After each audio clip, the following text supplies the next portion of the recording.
Was money more important than public safety?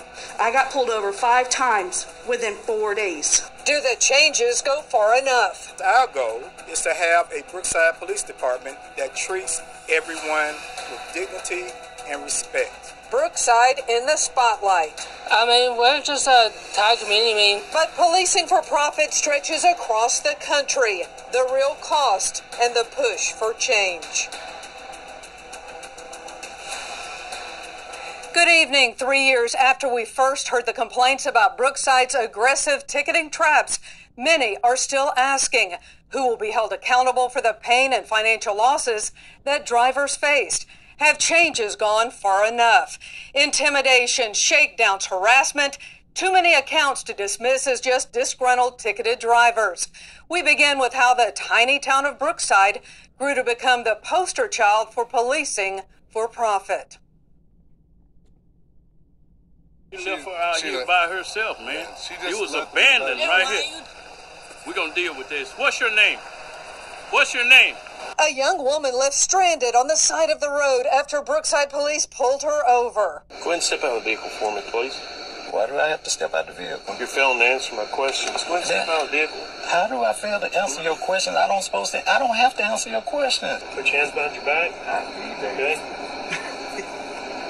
You don't have to make this hard, sir. Oh my gosh. Unsettling, terrifying encounters with police. ABC 3340 News first started getting complaints about Brookside officers in 2019. Drivers claiming police were patrolling outside jurisdiction, hitting them with an extreme left lane citation before the state's move over law was even in effect. Then tag lights out with the tickets piled on. Drivers allege when they complained, threats followed. He said, well, the judge has issued 2 warrants for your arrest.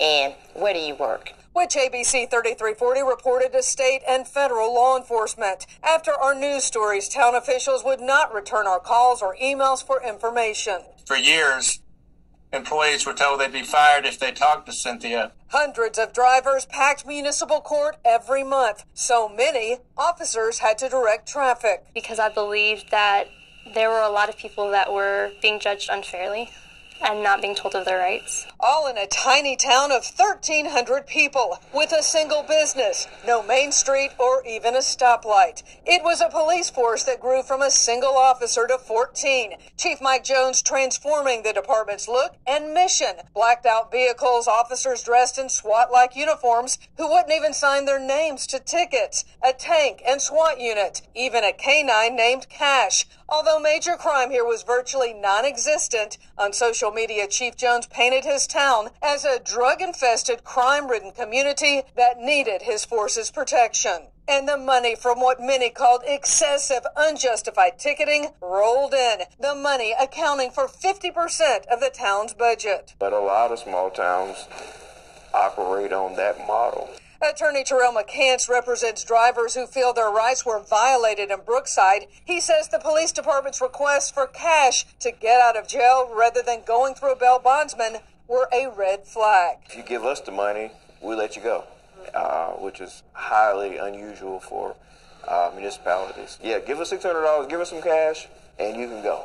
In 2022, an explosive report from AL.com blew the lid off the town's practices, and Brookside leadership could no longer ignore the complaints. When I started the mayor position in November, it was clear that we needed to take steps in addressing the policing issues. Chief Mike Jones resigned. The town appointed a new judge, at least for now. Patrols on I-22 stopped, and a new chief took over, promising change. With strong rules and regulations, we hope and we pray with the help of our citizens that we'll get it right this time. A scathing state audit found the town's finances, record keeping, and evidence in disarray. And many other investigations were launched, those findings still not in.